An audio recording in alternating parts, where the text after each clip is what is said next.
Nation. Thank you for tuning in to another episode of the premier podcast in strength conditioning, Power Athlete Radio. Great intro, John. I think this is probably my best intro. We'll probably just cut this and just loop it. I don't even know what looping is, but I'm going to talk to our producer and just have him loop. Loop-a-doop. Loop-a-doop. We have an amazing guest today. Dude, we have one of my favorite people on the planet. I'm so stoked to get him on the podcast. The last time I got to hear Tait speak was at Summer Strong, and he had an incredible deal, but he's gone through some darkness, and he's had some injuries, and he's gone through this kind of year plus of self-discovery and has come out on the other side. And, just hearing his voice and seeing the light in his eyes was incredible for me. Yeah, that Summer Strong, that was 2019. Before that, we had him out to our Power Athlete Symposium in 2018. We did have a great talk. And that talk is on YouTube. I'll include that in the show notes here. But another one of my favorite talks, I mean, I can go back with like Tait, Derek Woodsky, and Andy Stumpf as some of, the all-time favorites for me, and just, incredible moments to connect with human beings that are, better than me. So it helps me just kind of elevate my game. Yeah. And today, that's what it was all about. So it was an amazing experience on this side of the table to listen to them, and then you reflect on some of your past friends that have gone through some similar experiences, and you were there for Tait. Yeah, the analogy I use is, as you walk through the shadow of, or the valley of the shadow of death. I mean, it's really that kind of dark place where, emotion is lost, and friends, and this, and there's anxiety and nervousness, and it's really kind of what I imagine is my own personal hell. If you ever read Dante's Inferno, there's different levels of hell. The bottom level, I believe, was the one that the wicked that deceive the innocent and hurt children, and you're stuck in ice for eternity. But that's a whole nother podcast. But I imagine like everybody, when they go to hell, has their own version. What Tait was talking about, that concussed, traumatic brain injury, and like that CTE environment is really, I think, just a terrible place to be. Yeah, and he was speaking to just some people thought he was being a jerk, so he didn't know where he was. They thought he was being an asshole. Unfortunately, that was real, but also, fortunately, he had a lot of loved ones who knew who he was and were able to guide him, to aid. Yeah, it was probably about over a year ago. I'm driving, taking Cash to baseball, and my phone rings on a Saturday morning. It's Tait. I mean, he's calling me 8:30 in the morning, my time, 7:30 his time. And I picked up, and I was like, hello? And he was in that dark place, and I could hear it instantly in his voice. And then we just started making recommendations, checking in, like, hey, man, like, here's the things you got to do. And it started him on this road of self-discovery, which has really helped him, travel through this dark place and come back to the person we know him to be. And hearing him today on the podcast was like, I mean, it's, it's probably a lot like, you have friends that, fall prey to certain things, and then they get through it and, help themselves. And when they come back to you, all of a sudden you have this feeling like your friend returned. And man, just hearing the light in his voice, and to hear him clicking and really just humming was awesome. Yeah. And I was thinking back to, we had Rachel Larson, episode 473 recently, and we were peppered with the statistics on suicide. And this is almost like we got the perspective of the person. So not just the number, we were seeing with Rachel's presentation, this is the person. Yeah. So, no, I'm stoked to have him on, and more stoked to actually send him a bunch of new Power Athlete merchandise. Oh, baby. Dude, Harry and I have been cranking on getting a whole bunch of new merchandise for Power Athlete that does not include black shirts with white skulls. So Power Athlete we've owned the market for black shirts with white skulls. We're branching out. We're going to get a whole bunch of new merch. So we're going to have some killer stuff coming out. I took most of the end of Q4 last year, all of Q1, for us to be able to put this stuff together. Found a really bitchin' merch partner to just source some amazing stuff. And I'm stoked for this whole new shop to come out for us. You know who's got a great fashion sense? Tait Fletcher. Oh, the best. And I don't know if you guys know Tait, but Tait, uses a lot of interesting like beard oils and smells like a pina colada at all times. So every time I'm around him, I'm just like, man, are we in the islands? I really want a pina colada right now. You smell like pineapples. It's delicious. Oh, jeez. I know. It's a great one. It almost made me want to grow a beard so I could just use that beard oil. But episode 488 is coming in hot. and I couldn't be more stoked to share it with you and my good friend Tait Fletcher. Yes, and it is a good one, guys. So sit down, enjoy it, and if you want to check out our merch, Power Athlete or shop.powerathletehq.com. And if you want to check out this podcast or you want to review it, all you got to do is smash a 5-star review anywhere that reviews your podcast and anywhere that you consume it. And if you leave us a bitchin' 5-star review, we will read it on the air. If it's funny. If it's hurtful, we'll probably read it too, just because I like it. Because we think it's funny. Well, I'm a glutton for punishment. So, hey guys, buckle in. Put your seat in the upright position because we're about to take off with Tait Fletcher. Ready. Let's do it. There. All right. Yeah. Dude, you sound way better. I feel great. I feel way better. It's been quite a transformation, I'd say, from the last I talked to you, I guess, was the beginning of it really. But yeah, I was telling Tex a little bit that all of a sudden I'm driving my kid. I'd have the girls in the car, the kids, my wife were like taking my son to Little League baseball or to his T-ball thing. And all of a sudden my phone rings at like 8:30, 9 o'clock, and it's Tait. And I'm like, what's going on? Like, I told my wife, I was like, you got to give me a few minutes. So we parked the car and I sat in the car while she was, coaching T-ball for me. But yeah, we, just the clarity in your voice I heard yesterday, like put me at ease, because that day you called me, I could hear the emotion and the tension. And as I was telling the guys, that's not the first call I've gotten like that. Being an NFL player and especially a retired NFL player and seeing guys, and we talked about this, coming back with, acute and traumatic brain injury. I've had friends call me where you're like, dude, we got to do something quick. Yeah, it's an interesting injury, because you've got this injury that is based on the thing that informs you of the world and of all your thoughts, and so you don't think you're hurt, because the viewfinder is what it is. It's not as if you're looking in an alternate way or something like that. So you don't even know how hurt you are, and so by the time you're at an end stage, for me anyway, and guys, we all know, it just becomes a weight you can't bear, and you go, I've got to pull the plug, man. I can't go on anymore like this. You become like a stranger to yourself. Your brain, if you're thinking of everything you think of, your confidence erodes, right? Because if I know I'm hurt and I can't trust what the viewfinder is, how can I count on anything I even think? And so, that with all the other numerous issues that come up with post-concussive syndrome and stuff like that, it's been 2 years of recovery for me. And so until I got to a point where I go, I'm riding around in my truck with a pistol ready to shoot myself through the chest, just looking for the courage. And I just tell that to a friend matter of factly, like in a few days, I've had a couple of great friends, occurrences that came together, and I was in a treatment center for brain injuries that was different than what I thought it would be. It was a system where they map my brain with an EEG, and they read neurowave patterns.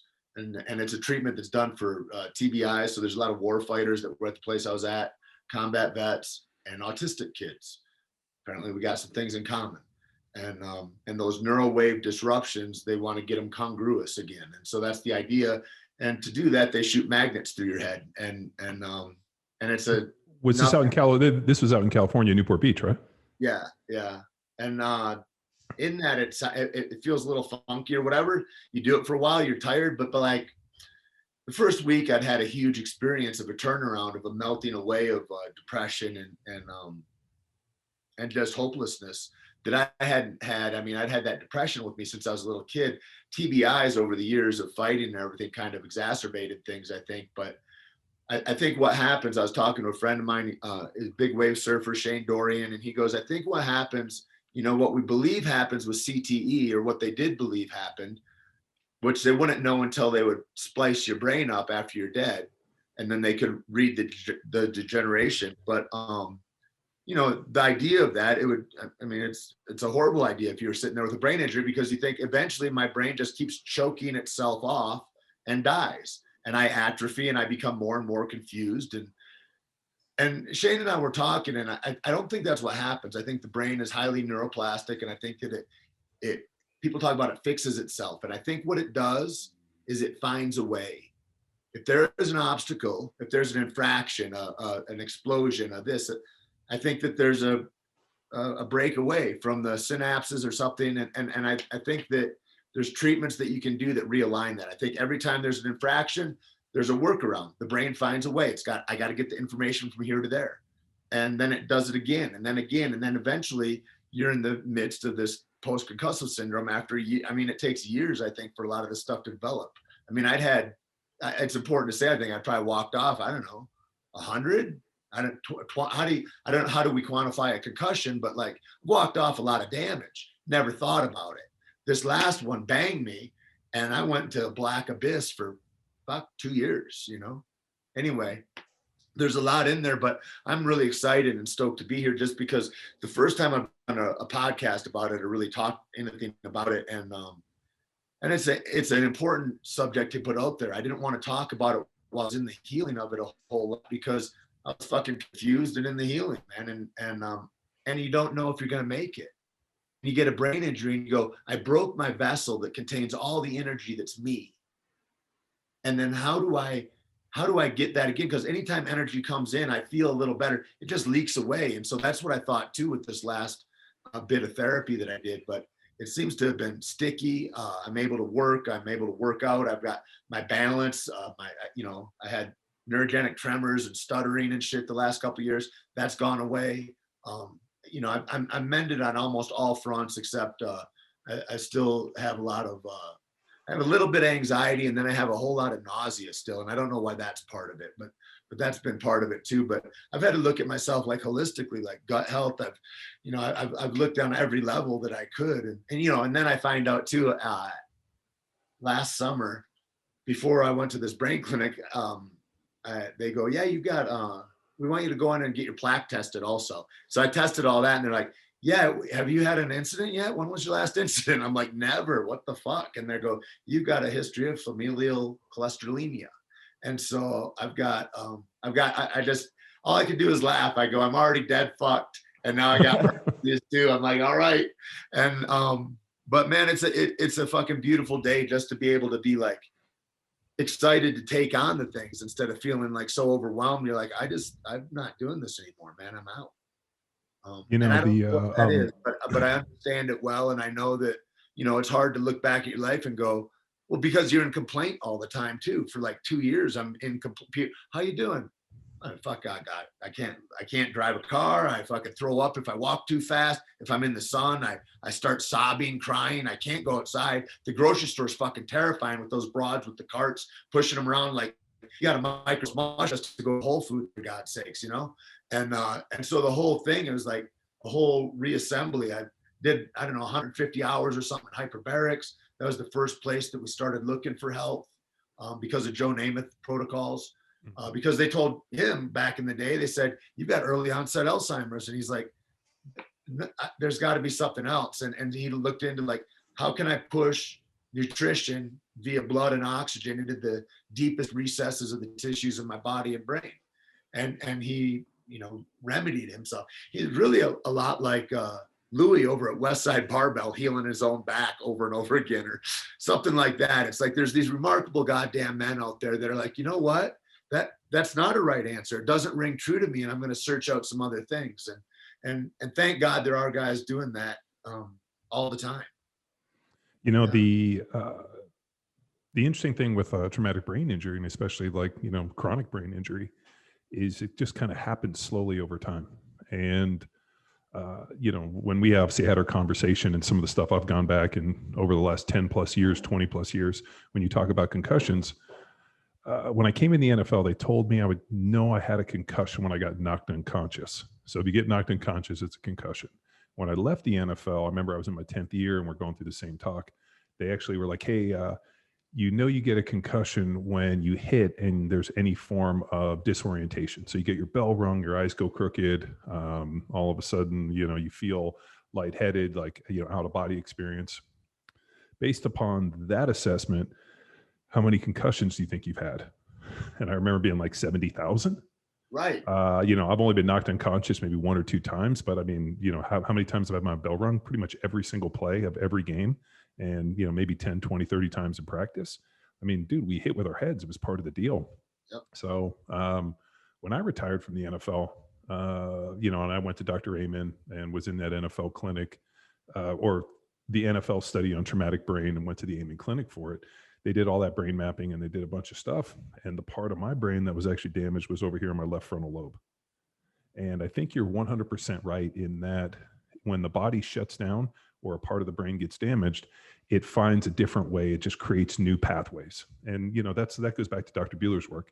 I remember when I went into Dr. Bueller and I hobbled in there, and after 3 days, I came sprinting out, and I asked Dr. Bueller, I'm like, why is this? He's like, the best athletes in the world are the best athletes because they learn how to compensate around injury. So like all of a sudden you get injured, something stops firing, and your athletic, blueprint, your understanding of movement just changes slightly, and your body finds a new way to do something.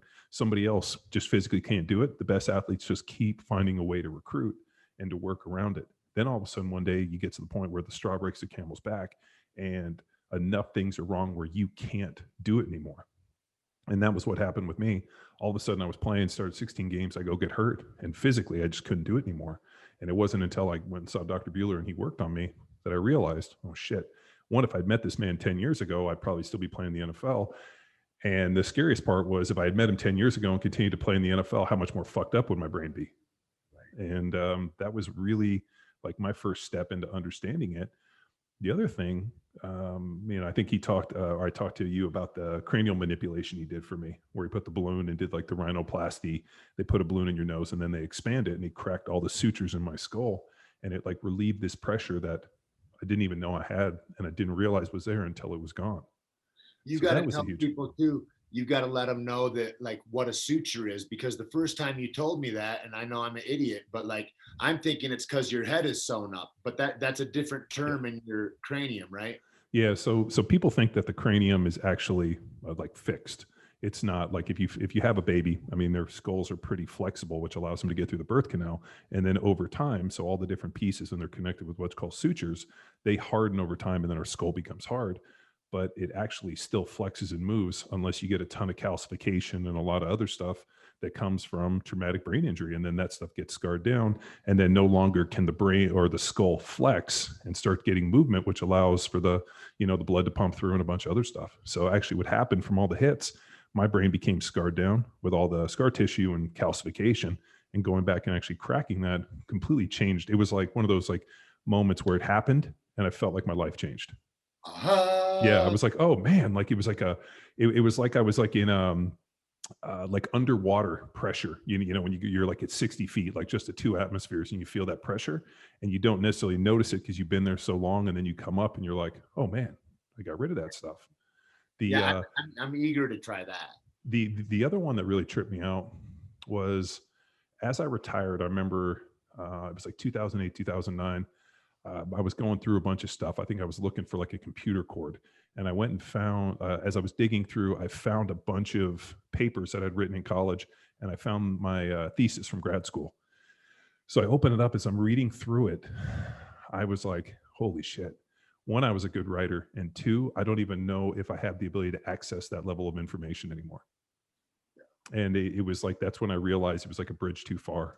And I thought to myself, man, I got to really do something. And that's where this like constant pursuit of trying to fix this stuff, but also reading and writing, developing a new skills. And I got really into this and being like, can I recapture what I once had?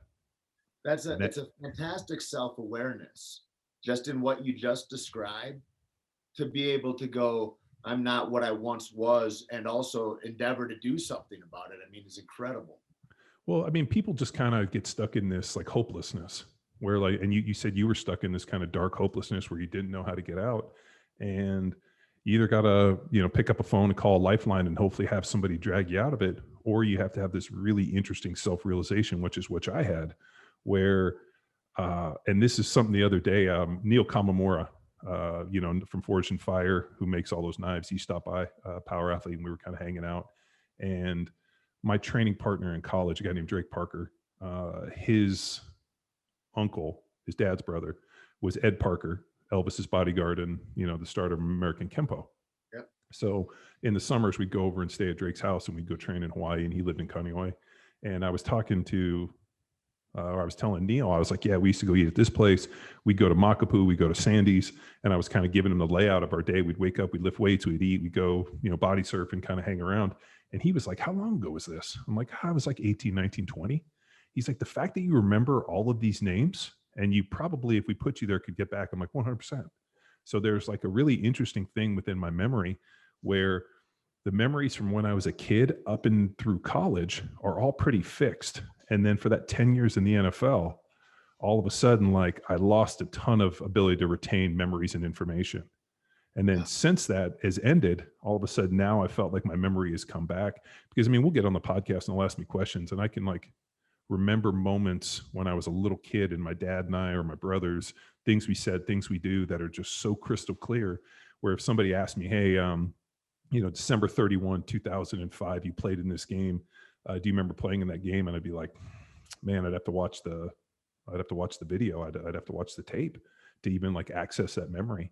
So it's pretty interesting. And I've talked to doctors about this. They're like, there is like neuroplasticity. Your brain, when it's healthy, is supposed to remember these things and supposed to this. But when you start adding all this trauma that looks like not only hitting with your head every play, but, let's say, anti-inflammatories, maybe drinking too much. I mean, all these other things that can, exasperate it.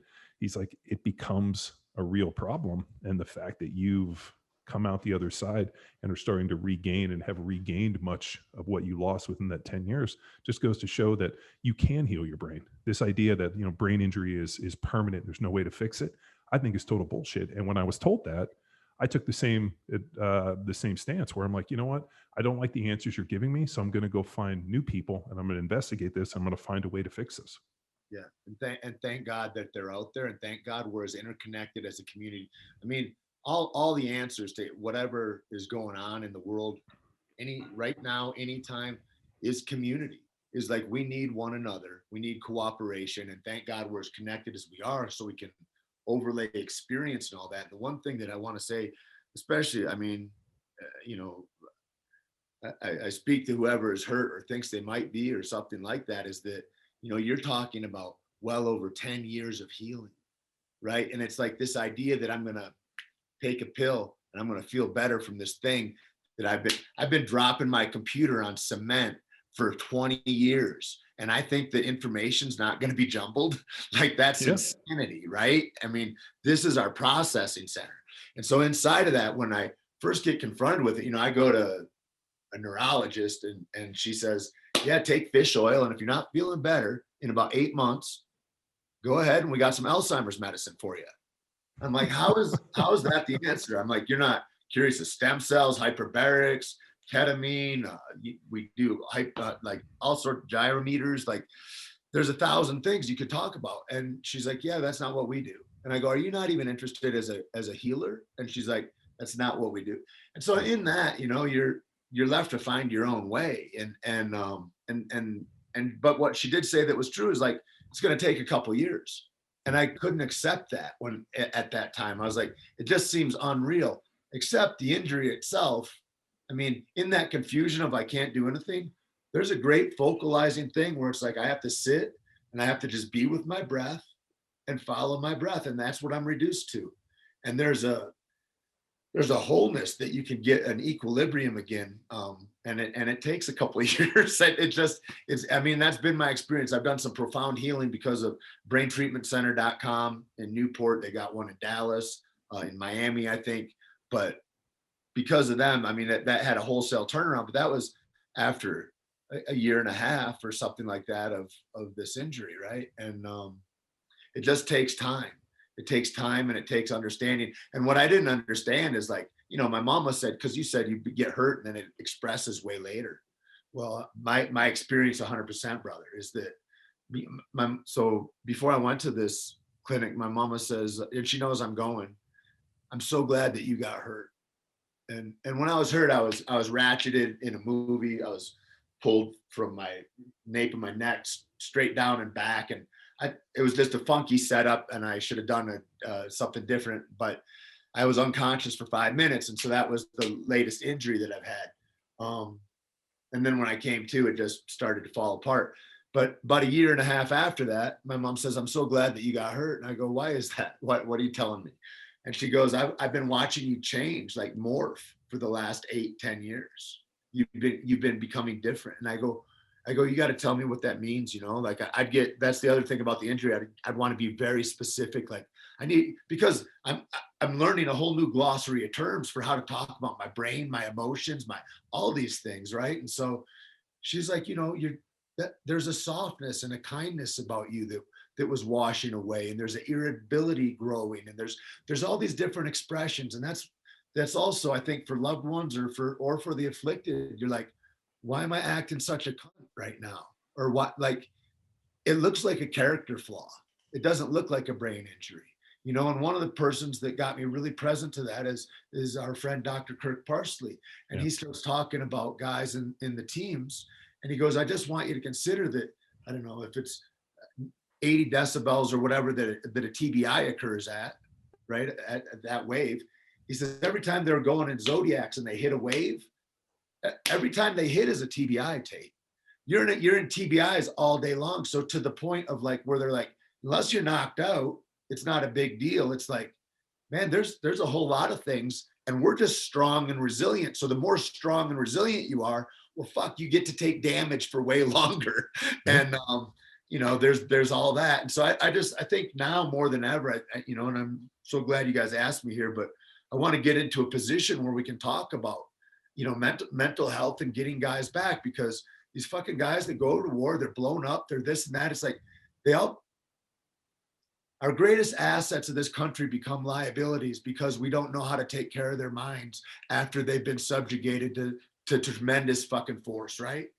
And is it not our goddamn responsibility to do so, right? To have some more compassion and understanding. And now with this knowledge to go forward and go, yeah, I want to set up what Brain Treatment Center has at the UFC gym. I want to set that up as soon as guys come in off of duty, that they're in and they're getting brain treatment. I don't give a shit if you feel good or not. Because the thing is you feel good, but you don't know how bad you're hurt until you get better. Until I was getting better, I had no idea how hurt I was, how fucked I was. Had no idea, because my filter thinks it's normal. Well, and also it's a cumulative effect. So it's not like all of a sudden you break your leg and you can't walk. It's just kind of like it's like arthritis almost, where all of a sudden something happens and you still could do stuff, and then all of a sudden 10 years later you're not able to do the things that you were, and it was so gradual. You made a great point a little earlier. You talked about like how long does it take to fix? You know, you talk about years. I mean, it's taken me almost a decade, but think about like, this is something we encounter all the time with, you know, training programs and things we do here at Power Athlete, where somebody has taken 10 years of their life to get themselves out of shape and, you know, put on body fat and, you know, have all these health injuries, you know, or, you know, health problems that become injuries. And, you know, they give through this whole deal, and then they start training, and within 2 months, they're frustrated that they're not in good shape. I thought I'd be in better shape by now. And I'm like, me too. I'm like, how long did it take you to get out of shape? How long did it take you to get here? Why would you think that you could just snap your fingers and reverse this thing in just like a moment's notice? I'm like, for every day that you did something poor, you're going to have to at least give me 1, if not 2 days on the positive. Yeah. So if it took you 10 years to get where you are, it's going to take you at least that time to get back to the point where you think you should be. And a lot of people aren't invested. And I'm like, well, you have to live that life anyway. Like aren't they like it's not as if you're like, oh, it's too much work. Well, like, what else are we doing? Like, that's really, like my friend the other day, he talks about how horrifically, he's like, my bones are decaying, this and that. He's 5 years younger than me, and he's got all these ailments. And I was like, dude, you go hiking in the park, and that's nice for the Englishman that you go hiking on, who's got his nice slender 140-pound build. You need to put weight on you.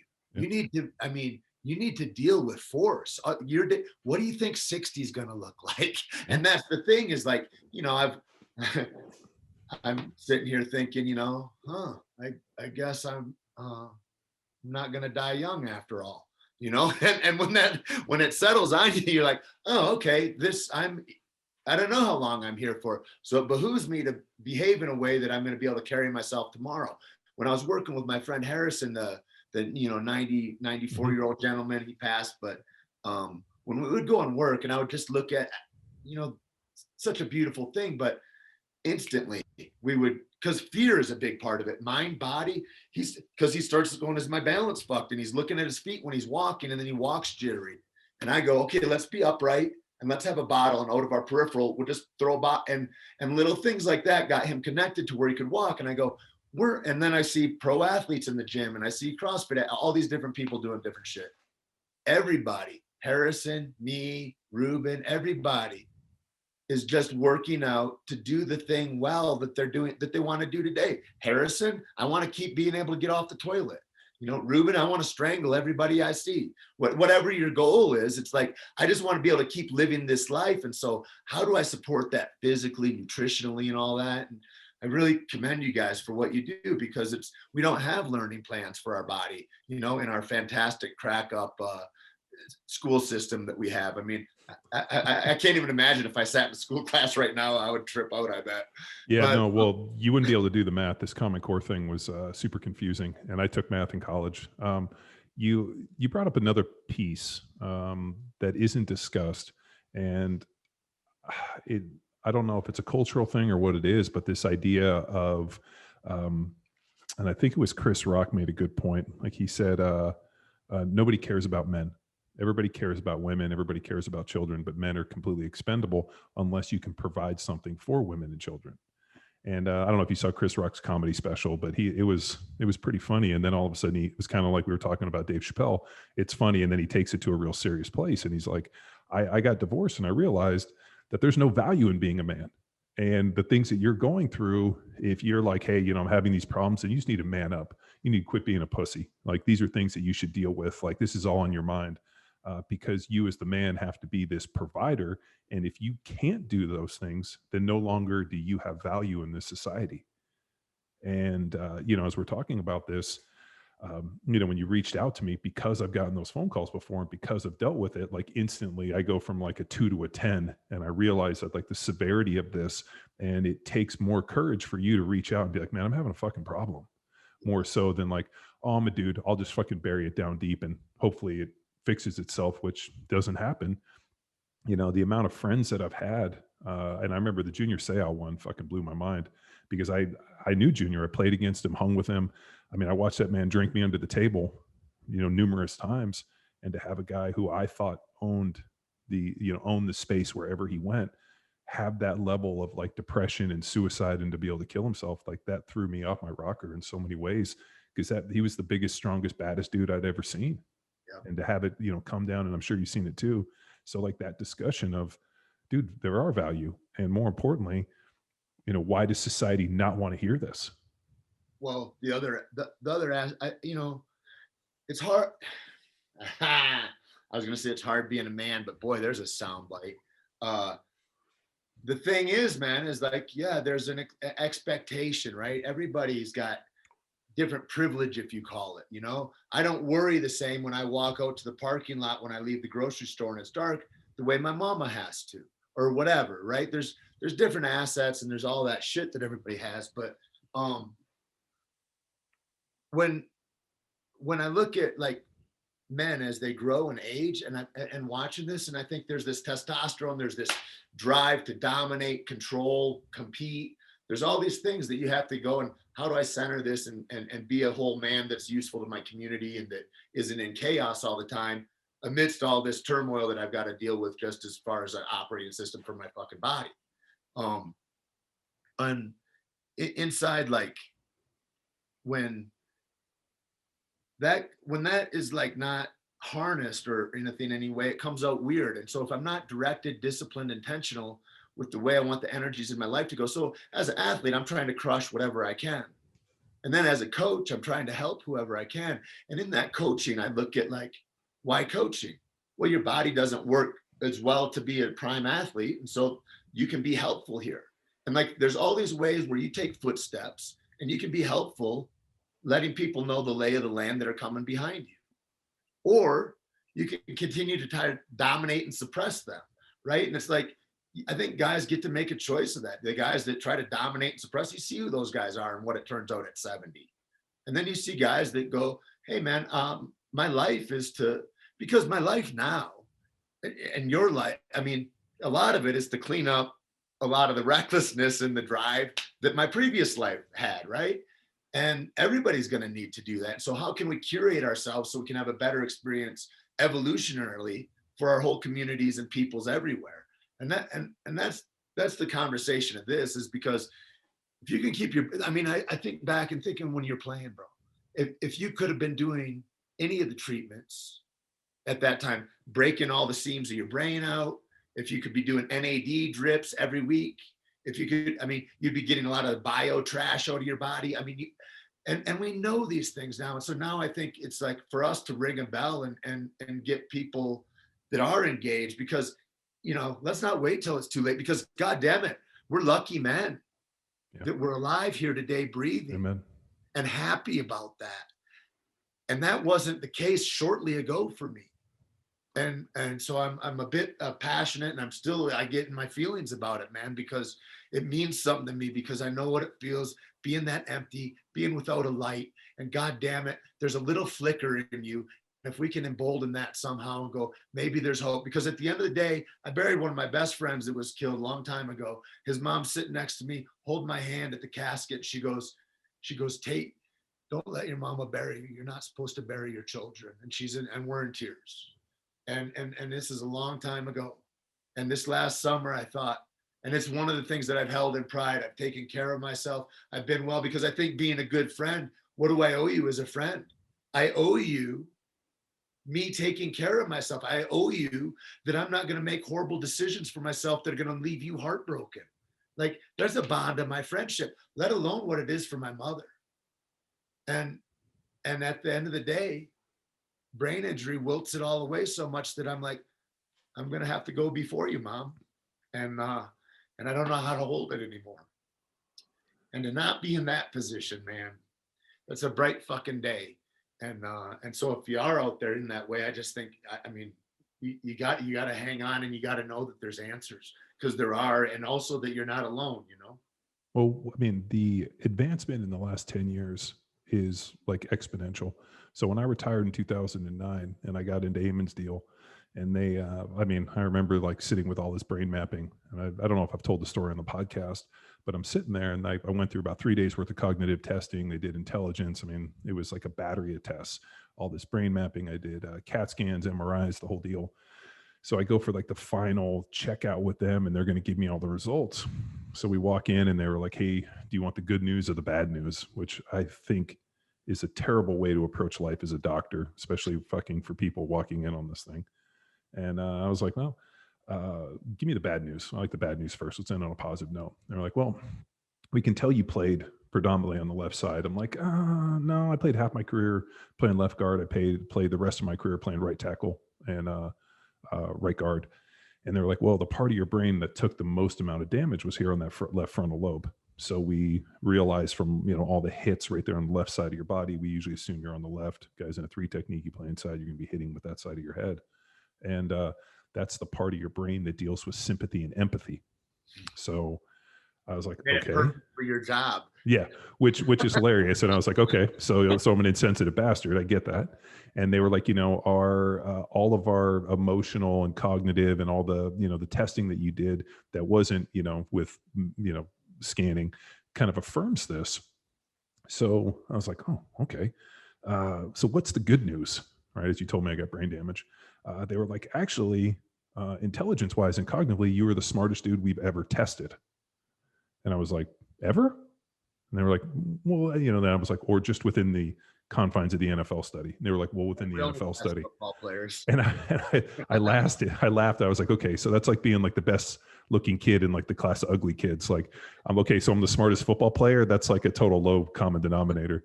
But as we kind of get into this thing, they were like, you know, started talking all these treatments, and I kind of laughed a little bit, and I was like, can I get a doctor's note that explains this? And they kind of looked at me a little confused, and they were like, why? I'm like, because my wife and my mom are never going to believe that I have a clinical diagnosis for being an insensitive asshole. And, you know, to it now and then. Yeah. And, but the thing, and I realized is they were like, you know, the cognitive thing. And this was an interesting point. They were like, you know, you started like, let's say you started 100 and somebody else starts at 80. And then over the course, you all lose 40, you're still at that 60. They're down at 20, let's say, or whatever, for what I say, 86, 20, what did I say? 60, 40, 80, somewhere in there. But like that idea of like playing with a little bit more and starting a little bit ahead. But from there, when I jumped in the car, I ended up I called Matt Lalonde and I called Rob Wolf, and I reached out to Matt and I was like, Matt, like, what do you know about traumatic brain injury? Is there a way to fix it? And he said, hey, let me call you back. He had his like team of, intelligent, Harvard, MIT gremlins pull every study they could on traumatic brain injury, and called me back and said, ketogenic diets have been shown to reduce and help the effects of traumatic brain injury. And that was where I started, investigating ketogenic diets, not like the cyclical keto I'd done with Mauro de Pasquale, but legitimate, like 20% protein, 80% fat type of deal, zero carb. And I didn't eat a carb for over a year. And I know when I came out on the other side of that, I felt like it had fixed something, but it didn't fix everything. And then I realized that it's not just one thing. And I think so many times people think like, oh, I'm just going to do this one thing and it's going to do it. It's going to be this cumulative effect. It's going to be diet. Like you said, it's going to be, gut work. It's going to be doing like magnets. I mean, you have to continue to search out new things because you never know what's going to be the thing that is the tipping point for you. Like we were just talking to this morning, I saw Doc Parsley and his buddy who's big in the hyperbarics. And we were rapping about telomere lengths and, regeneration and what you can do under I think he said it was at like 50 hours within the hyperbarics. And there's some really fascinating research in terms of, like life extension with that type of stuff. So then you start talking about exosomes and stem cells and, Dr. Incledon and Doc Hughes out in California. I mean, just having people within our network that are the world's experts at this stuff and then being able to try to kind of put them together in concert to, fix yourself.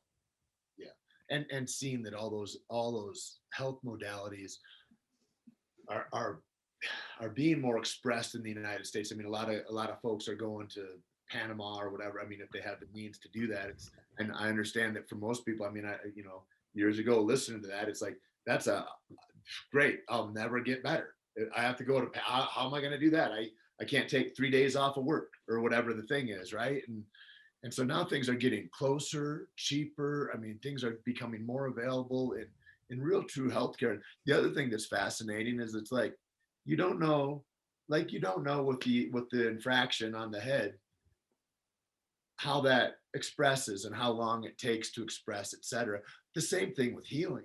We have all these assets, and what really happens with NAD, they're just studying a lot. You can feel a lot of the assets instantly, but what's behind the scenes, and I think about that with like, a lot of my friends are deep into the mycology and psilocybin for brain health and all that. They doing testing with Johns Hopkins and all that. But like, Nixon stopped all that in the 70s. You imagine if we had all those years, decades. Well, we had to have the war on drugs, but right we've now, got our fucking asses kicked at. So, well, it was never intended to win, right? It was intended to suppress people and create a high police force. And so here we are. But anyways, but all the administrations aren't connected. Your party matters, believe it. So wait a minute. So what you're saying is, oh man, I feel like we jumped topics. No, like there's so much to dig into, and I think the problem is like a journey of 1,000 miles starts with a single step. People don't know where to start, and the problem is, the first step is really understanding that you have a problem. The problem with that, and we'll call it compounding problems, is you have to first figure out that you have this issue. And then once you start having it, then you have to admit that you have the issue. And the problem is it's such a cumulative effect over time that you don't necessarily notice it. It almost takes somebody else who's around you, like a loved one, to be like, something is wrong. But then when they approach you with that, you're like, fuck you, you don't know. And there's this prickliness. Assholism. It doesn't show up as anything except you got a shitty character. You're being a dick. And so what is that medically? It's like, that doesn't get me closer to even knowing I'm hurt. It's just, I have these weird fucking expressions. Yeah. Trippy times, man. And then you have people be like, hey, something's wrong with him. It could be drugs. It could be alcohol, or he could just be a fucking asshole.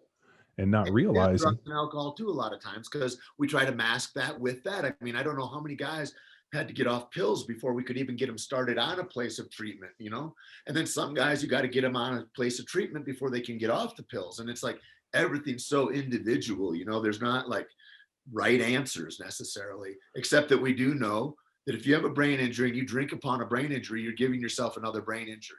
Like to soak any cell in alcohol, there's not any biological cell that remains alive in that state, right? And so when I've suppressed my mind in that way, it becomes dangerous. Not to mention, even we haven't even mentioned the swelling. How long does your fucking brain stay swollen? A long time. I mean, I've known people, Lacey got her shoulder hurt and she had to, just for that tissue to settle down, they're like, we won't be able to operate on you for like 6 months. I mean, we think we know what inflammation means, but it's like to really take time and to get inflammation down, it takes months to do that. And it takes, like you said, a directed diet. I've been on a keto diet because thank God for Rob Wolf and from the very beginning of this, and it's been the best asset for me because also I haven't been able to move.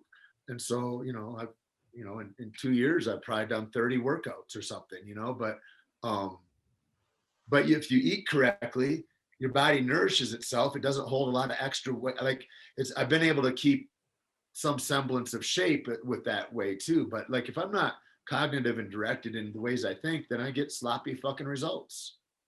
I wish there was a mode for us to assess this stuff faster.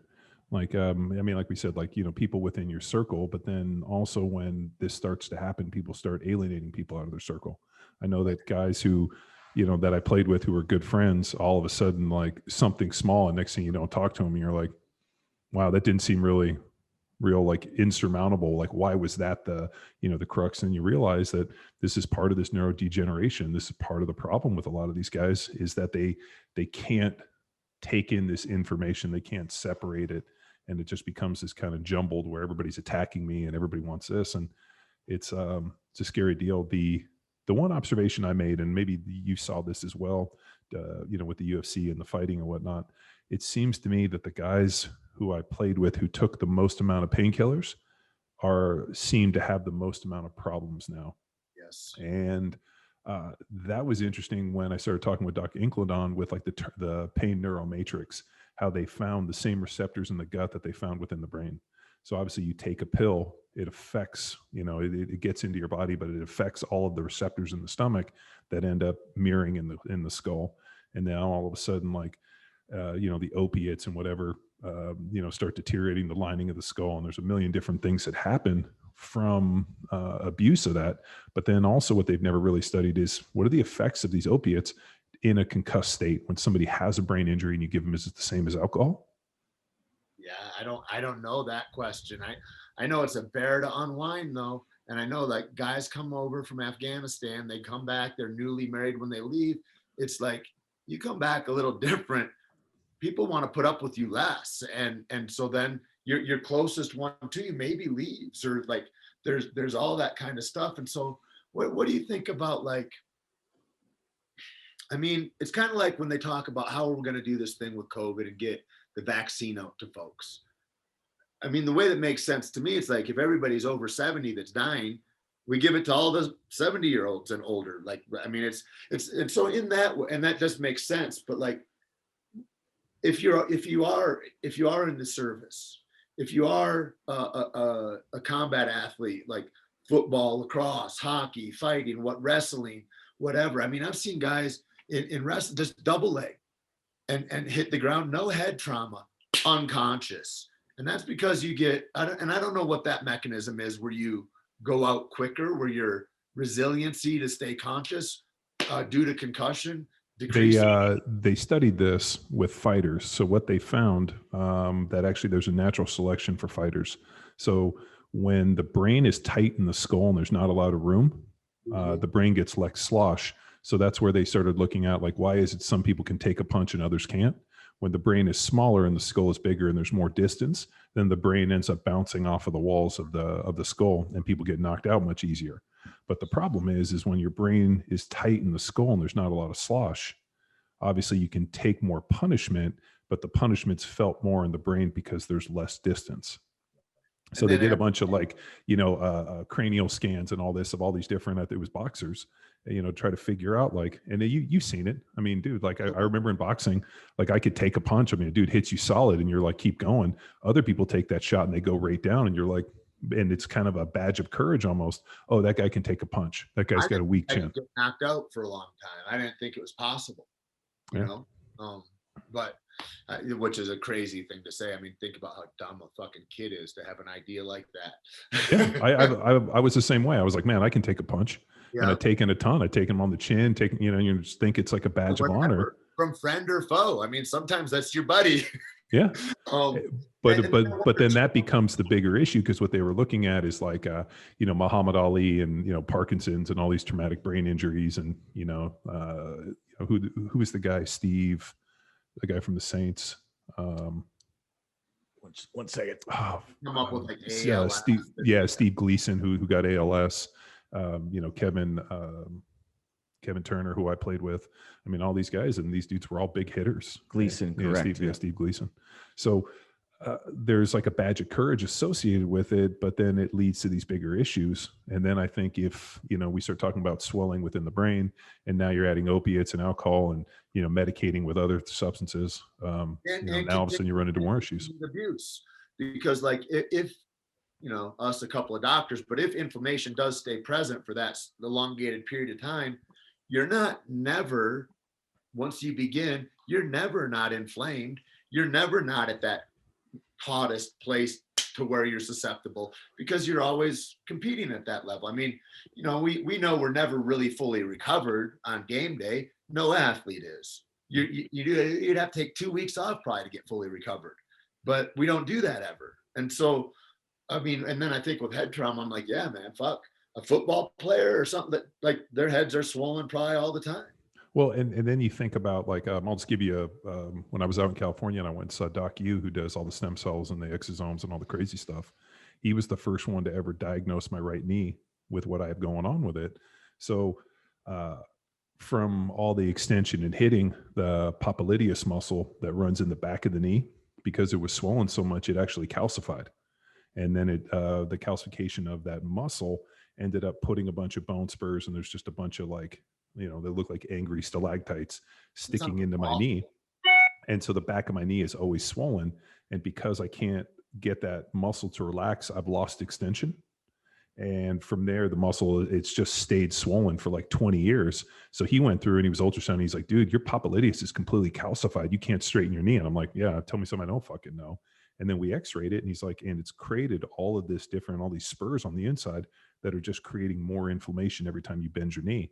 So I'm like, well, how do we get rid of it? And he's like, well, there's this thing we can do, sound waves, and we can inject it. And so he started a kind of a treatment protocol.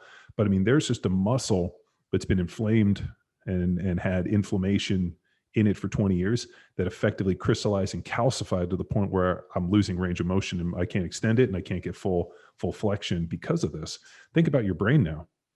Now you're having full-time inflammation from, acute, and these like, just this constant chronic brain trauma with a few big acute ones. And now all of a sudden you're calcifying it with alcohol, pills, the whole deal. And that brain trauma, we don't know how long it takes to go down. And nobody's like, CAT scanning guys after games. Nobody's putting them in hyperbarics. Nobody's doing, like you say, the NSC drips. And it's just kind of like, well, they seem to be fine. Here's a couple beers. Like every plane I got on. So in the NFL, we would get off the bus. When you got on the plane, you got your lunch and you got 2 beers. And then guys would like trade beers for painkillers. Like I'd be like, oh, I got these painkillers. Give me 2 more beers. And you'd either be a beer drinker or a pill taker. And we tried not to do one, both at the same time. But, there's just an example. That's the interesting thing too, is you talk about your knee and the dysfunction as that expresses, pain and lack of motion and this and that. But like, then right when you said that about then the brain cut, and I'm like, yeah, and you think about that expression is like disorientation, confusion, and then all that subsequent irritability, because you are like, you're in a fear-based state now, kind of, you're changing your whole consciousness slowly with that calcification. Yeah. I mean, and yeah, it's gnarly. I can't wait till they learn more, man. Well, I mean, the one thing that's interesting with calcification, and I know I've been going to see this doc, excuse me, because they have a machine that does sound waves that'll break up kidney stones. So they were like, well, if it breaks up kidney stones, it could break up the calcification in your knee. So I've been going seeing this guy every week, trying to get him to do this. And will it work? I don't know, but this isn't my only stop. Like, I'm going to keep trying to find new things as new things become available. And I think what happens all too often, and I've seen this with Kyle Turley to some extent, where, for him, cannabis and marijuana, like, fixed something within his brain and allowed him to kind of cope and, return to normalcy. Is But he the the problem, fellow that does the co-hosting with Tyson? no, that's Britain. Kyle Turley's one of my former teammates. He's buddies with him. But like with Kyle, I'm like, hey, you know what? I realize cannabis has helped you get up hills and has really been like a savior for you. But it's not just one thing. It just can't be just cannabis. It's got to be diet. It's got to be exercise. It's got to be all these other things. It's going to be a cumulative effect. That's like saying, hey, we're going to go win a Super Bowl with just a defensive back. You need an entire team of skills. You got to continue to push this thing. And just because this one thing works today doesn't mean it's going to work tomorrow. So you have to continue to kind of push the envelope and figure out how you fix this thing. Yeah, there'll be 1,000 battles. And you might lose those battles, but as you keep battling, you can get. It's just, I mean, if you're drop down on an arm bar and you go back and the guy's got his arm, you've got to battle to kind of get his hands, break him free. So you got to try a lot of different techniques to get that one arm bar. And it's like, I feel the same thing with this kind of healing, man, is that and thank God I've got choices now. I didn't feel like I did before, but I feel like there's like this way you can be either a victim where you go, I'm waiting for the thing to not work. That didn't work. Or you can be like, yeah, this is a thing. This is going, okay, this is, and you start building this thing. And it's like steps, man. It's like you start taking steps to build your legs stronger so you can carry yourself to the next thing, to where the next healing factor will be. And it layers on itself like that. Well, think about like a one-dimensional fighter.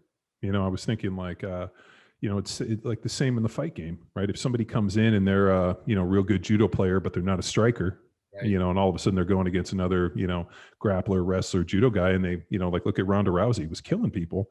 Then all of a sudden she goes against Holly Holmes, who could throw her hands and just fucking destroy, like peppers her face with just a bunch, kept distance, didn't let her cover distance.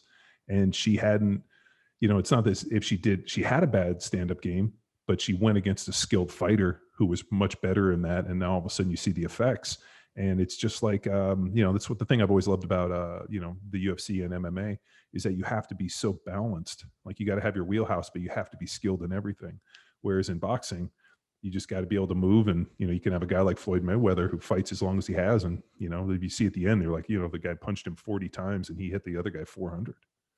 Well, and then you look at boxing in the way that it's like, you can be finished and we're going to go ahead and stand you up again if you can get up in 8. And it's like, that's insanity. That's insanity, dude. I mean, unless you slip, but like, and that's why MMA is like more beneficent, right? It's kinder, because you get dropped like that, you're going to get finished cleanly. And like, boxing is like, nope, we're going to just go the slow, here, stand right here. Don't get closer. We'll stop you. Don't get too far away. We want you right at bones distance to not. And 16-ounce gloves. And I know, like, when everybody's like, oh, MMA, I'm like, the thinner gloves are by far more healthy and like actually less violent, because if you get hit, you open up, you go out faster. Whereas with those 16-inch, and dude, I've been hit with 16-ounce gloves, and like, you take these shots and they're constant, you don't necessarily go down and the dude doesn't break his hand. Right. The way I visualize it is a basketball or a baseball. And if I'm standing behind you and I throw a basketball against your head, whoa, there's that whole, a baseball just goes click and it's like, just bounces off the skull. It's not a thing, right? That's the difference with a 16-ounce glove and this little MMA glove is only built to not break my knuckles on your. It's not for your safety, Yeah, no. I mean, so what becomes the path for this? I mean, you were, had an issue where you got knocked unconscious, but you'd have the cumulative effect, and you kind of went through this I mean, shit, dude, you went through the darkness, you went through the shadow of, the valley of the shadow of death. I mean, the darkest walk that you can take. And a lot of guys don't come out on the other side. What was what was the driving light? What was the thing that you think helped you kind of get through this thing a little bit? Because like you said, man, driving around in the truck, just looking for a safe place to shoot yourself. Right. Was it your mom? Was it your family? Was this idea that, live for something? Because I remember at the talk you gave at Summer Strong, and for those of you guys that weren't at Summer Strong, you missed Tait's fucking talk, which was amazing, where he talked about, the goal is to be useful and how you wanted to be remembered as being useful to your community. So what do you think was the thing that pulled you through this interesting dark point?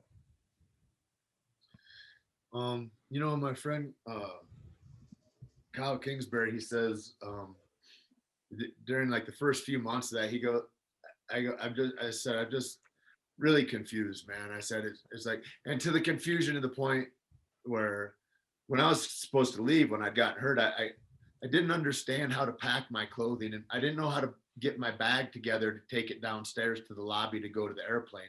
I just wasn't understanding. It was like that. And he says, brother, just follow your breath. And sometimes your confusion is the direction in itself. And it really turned out to be the truth, because I think that when you're in a chronic traumatic experience like that, that you do have to just kind of go, okay, what, how do I take it down to brass tacks? And I'm just going to follow my breath. And I'm going to try to, you get assaulted by emotion, by whatever, tears come, like all that stuff. And you go, this is just weather going by. You got to the only thing you can do is attune your mind to not go insane for a while. And you're just trying to hang on. And I don't know what the thing is. Yeah, my mom's present. There's this and that, but it's like, it just took time in a lot of ways. And then, the motion that I could do, people would ask, oh, is hyperbaric helpful or whatever? It's like, it gave me a thing that I could do each day, that I could walk towards my health. And in that way, I think there's a huge usefulness to that. And I look at that thing, and, he brought up Summer Strong. I get, I'm like, oh, I sink a little when I think of it, because I thought about what I wanted to do, and I knew I could go in and I could do a podcast, and that'd be great. And I was like, you ought to go and you ought to present something to them. And so that's what my plan was in that way. But I was already, like I said, man, that was before I got this last bang. Yeah. But the confusion was, I was already not able. And I remember that inside that, and I was like, in front of all these people, and I go, this is fucking interesting. And I go, I don't know why you're in trouble, but you're in trouble. And it went on and whatever, and I didn't know. And then, because when my mom said, I'm so glad that you hurt yourself because it got you looking at that you're sick, it's like, I didn't know until in retrospect, thinking of that, I'm like, I was getting shades of that, because TBI, like you said, it takes all these years to come on. It's like a black cloud that encroaches slowly, and the shadow starts to overtake you over a decade or 2 decades or whatever it is. And that's my experience with it, man. And were you already feeling it when you gave that talk at Summer Strong? Because I know when you got up there, yeah, you kind of like were kind of searching for it a little bit, and then all of a sudden you fucking found your groove, but it took you a couple minutes. You can see the hiccups, I'm sure. I didn't look at it again. I was just fucking, I was like, dude, it was a fucking great talk. And I fucking loved it. And I was sitting right there for you. Thanks, and even when you were up there and I could see you working through it, and like we started fucking cheering for you, just because and I know this is weird, but like something I've noticed within myself in terms of the growth is I've become like a fan of humanity. Like I want to see I want to see the best in the world stand on stage and give their best performance. I want to be there and see you, my friend, stand up there and connect with people like I know you can. I want to see, Neil Kamamura get up there and forge a knife and have like that moment, which I don't think will ever fucking happen again. You remember when he got up and forged that knife and was talking about his mom and the whole deal? Like to this day, like I still get chills thinking about it. And when I see him, I just got goosebumps. Dude, I like I saw him the other day and I was like, yo, man, like I've been around a lot of shit and I've seen a lot of things, and I've been like, I've lived an incredible life. Like if the big asteroid was coming at us and we see, I'd probably just sit down and be like, I lived a great life. Let it hit me. Okay. And that moment, and I told him, and he was like, man, and he even said, he goes, I don't even remember what I said. I just had such an out of body experience. And but like that fan of humanity to, to go there and like what we do and to see people, stand on the biggest stage and give their best performance and connect with people and let them see inside that, you're just not some, fucking guy who's got killed by, uh, Ben couple Affleck. dinosaurs. Yeah, fucking Ben Affleck over and over again. Like, so like that fan of humanity, like I want to turn on the TV and see the best people in the world do their best. I want my friends to stand on the biggest stage. And like, I don't know if I was always like that. I don't think I ever had that range of issue where I just didn't give a fuck. Right. Yeah. It's a whole new thing. You look at Neil and you look at like, oh, what does he do? He makes knives. It's like, you think, in a way, it's like what Kyle said about following your breath. It's like distill it down to this beautiful thing of excellence that you do, and how that one little thing, pounding this steel, makes all this other beauty come, all this other consciousness that comes out of that, of him being on that and him talking through it, saying what's in his mind. Fuck, what a gift that was. And so in this way too, I look at this, especially since, George Floyd, and since all of this has happened, the transition of power, the weirdness where we are, all these things is like this acknowledgement, right? The weirdest thing I think is when you tell me something about you and I don't have a relation to that, and I go, that's not real. That must be you fucked up. And this idea now about going, everybody can have a different perspective. Nobody necessarily has to be wrong, but like, isn't it important that I look through somebody else's eyes to go, how is it that this experience is happening for them? If I don't understand how come you're like this, there's no brotherly love there. Well, that's empathy. And that's where we need to get to, is that companionship. That's true. Well, that's empathy. Like that, years ago, and I talk about these crystal clear moments within college, and I brought it up ad nauseum as a rhetoric major, but I remember in one of my classes sitting down and dissecting argument to the point where like Cicero and these guys wrote volumes on argument. And one of the key points I remember is, to truly argue something, you have to have empathy enough to understand the other person's position. If you can understand their position within like, that personal space, to like understand the granular level of it and put yourself in their shoes, then you can argue against them so much better because you understand the points. But if you can't, teachers would tell me, go ahead. I'm sorry. Yeah, no, go on. Well, my teachers would tell me, like, that's the way to think. They go, bro, if you cannot argue intelligently and passionately for both sides of the argument, do you deserve an opinion? And that's a question that I'm saddled with, right? Like, if I don't know it well enough to argue it on both sides, how do I I've got error to say about this thing? Like, it's like, and it behooves me to look at both sides, because in that, I don't get married to my decisions. My outcomes and my answers, they're just what I found to be the best. I'm looking for truth. I'm not married to what I've decided the truth to be. I have no idea. That's a mystery yet that unfolds each day we try to walk towards, I think. But this idea that, the plasticity of my mind, that I really benefit from that by allowing myself to have new ideas that I never thought of. And I never get that without the perspective of others being, and especially I think in this brain shit particular talk, is to see guys like y'all be honest and be out front and going, yeah.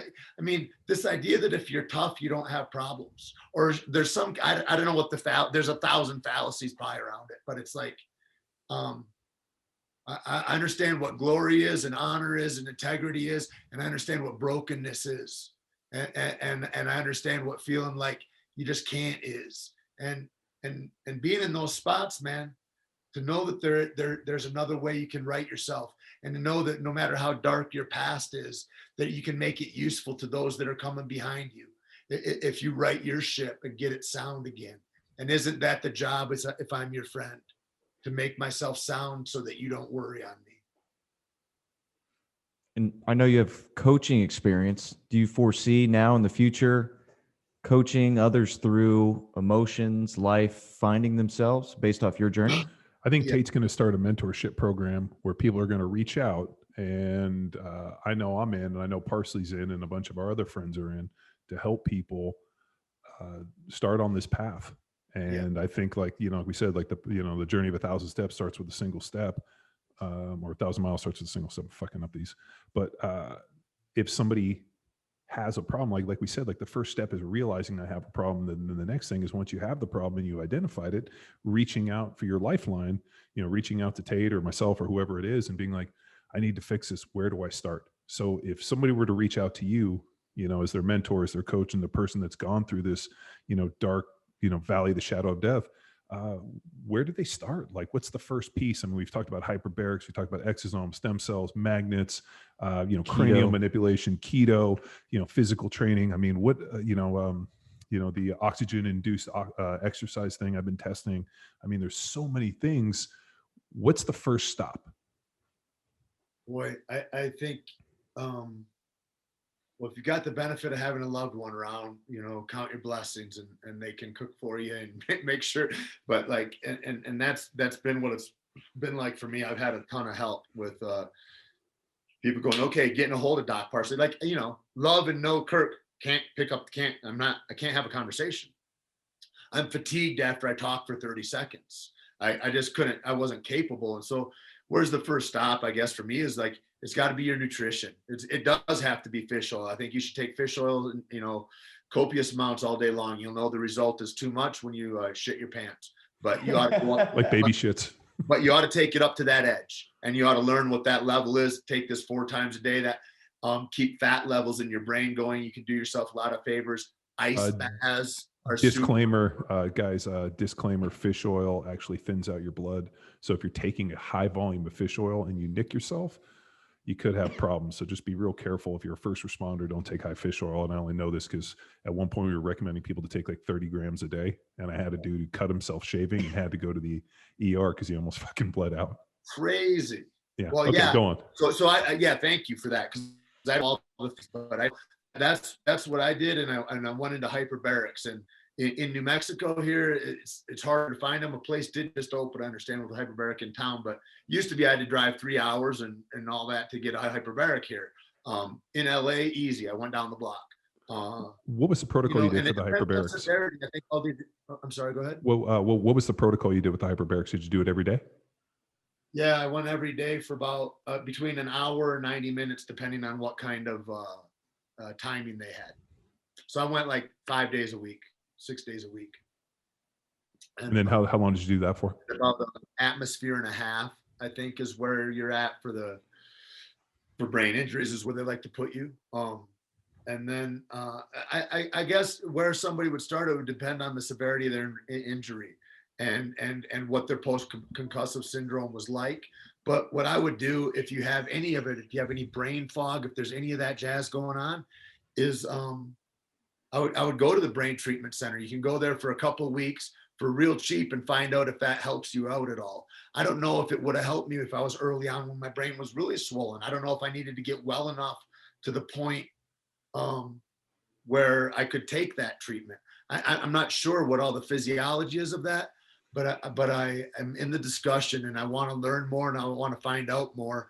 And I guess the first step is knowing that you're not alone, and that there's people out there. And yeah, what my dream would be is, I'd love to take Caveman Coffee to sale and start a foundation that just focuses solely on this. What I'm going to do until that happens is, we're going to start a little dialogue, and we're going to do a thing in December in Austin, where we have a mental health, men's mental health kind of deal, where concussions are going to be a big part of it, and we're going to come in and talk about that and get things going on that front. And I just want to, now that I'm getting some more energy back, I want to be able to be useful to that, what you're talking about, man, because there's so much noise in the system, man. I want to add some nutrition to the system.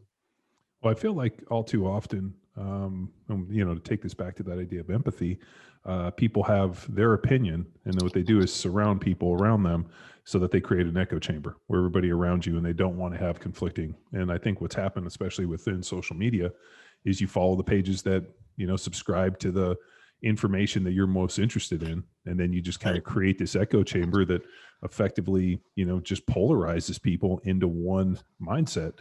It's like every morning I get this, like it's the morning blast from the think it's the New York Times morning blast. And I consider the New York Times to be pretty far left. And then I get some like Breitbart, and I try to like, look at a few different, I look at the Wall Street Journal, and I kind of get their morning blasts, and I kind of go through and read their articles, and, try to get like a semblance of like every side of this thing. I want to see something left, I want to see something right, and then I want to see something in the middle. And you see them all cover the same stories from their different vantage point. And it's like, I'm reading the New York Times deal. It's like, we lose 40,000 people a year to a violent gun death, right? What they don't realize is the majority are suicide. And I think only like 250 people were actually killed with AR-15s. And like, it's pretty interesting to see them skin. And then when you break down the numbers and you look at it, so to see this kind of like, that was just basically with this Colorado shooter, seeing how they're spinning it, and you can kind of start seeing, like, if you look at all sides of this, you can kind of take a step back and understand, people have their agendas. What's the real information? And more importantly, how should I feel about this?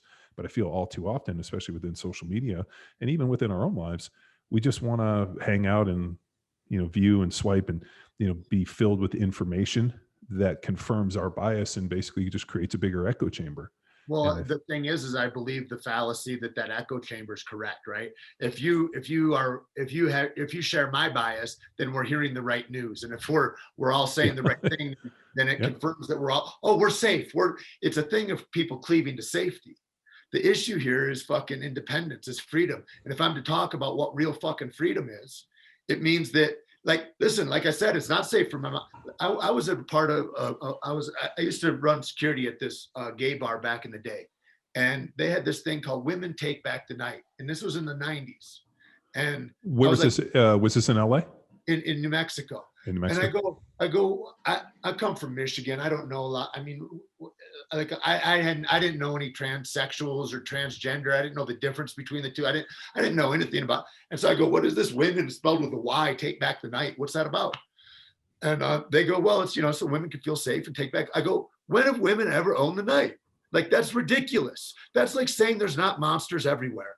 So to give like, we're going to take it back as if like, that's an insanity. You're saying I want to stand in danger and I want to be immune because people ought to be nice to each other. Well, there's fucking monsters everywhere. You ought to embolden yourself to be as strong, as aware, as conscious, and as supported by your community as you can all the time, because that's the only safety. And so now this thing about like, and I thought it would happen after all those poor people, that psychopath, terrorist, fucking weirdo that went shot up all those Asian ladies because he liked to fucking couldn't help himself or whatever his reasoning. Yeah, he was mad at the Asian massage parlors. And this is not a gun issue. I mean, and so like, and I'm not like one of these nerds that's out there every day at the rank. Like, let's all post our pictures of my bench. I don't do any of that shit. But it's like, I feel like this. I feel like everybody ought to be able to have an AR-15, but I would like you to have the goddamn discernment and sense to not be some jackass that walks it down to the Capitol who's like, just expressing my rights. No, you've created a terrorist environment inside your own town. You're terrifying children and people. What the fuck is wrong with you, nerd? Dude, it's the same with the open carry stuff where I'm like, hey, I have a concealed weapons permit and I carry concealed, and I see people roll on the celebrating it. Well, like on the outskirts of Texas, I was hunting in Brady, Texas, which is a little town, and we went down to this like local cafe to get some breakfast, and there were a bunch of dudes in there, just rocking pistols, like ranchers, farmers, whatever. Like, and seeing that doesn't offend me in any way. Right. In downtown Austin, it's in the correct place. Like, yeah, like if you're in downtown Austin at like a nice restaurant, I walk in with my fucking like it's just like it's inappropriate. And right. And all it does is it makes other people nervous, and people are doing it to try to elicit a response. And I'm like, you're not doing it to, safety, because, you're going to draw from concealed just as fast. You and I are large men. And so we go around and we go, hey, if this guy over here starts yipping, he looks like a chihuahua. If I start yipping, they call the police. And so like the thing is, I think going around big, you go, man, I'm here to take care of people. I want safety, and I want people to feel comfortable around me, not less comfortable. A cop friend of mine told me, he goes, if you're carrying a pistol around, he goes, nobody should know you have that pistol until there's bullets inside their body. Yep. And I go, that's a good rule of thumb, probably, because if I'm going to pull that thing out, it's end times for somebody. I've got a lot of other assets before I pull that pistol out. If that pistol's coming out, then that should be a wrap. I need to be decisive, efficient, and safe in the execution of that. And all this posturing and I'm going to scare people with this or brandish, like that's some insanity shit. But I think the thing about it being the appropriate place is very important. You know, I travel a little bit. I go to Brazil. I appreciate the beach wear at the Brazilian beach. You and me both. Okay. And so then I go to Hawaii. I go, well, it's international. Australia's there. A lot of people. I'm like, still like, yeah, all right. You know, this, you know, but not quite Brazil style, but it's like pretty good.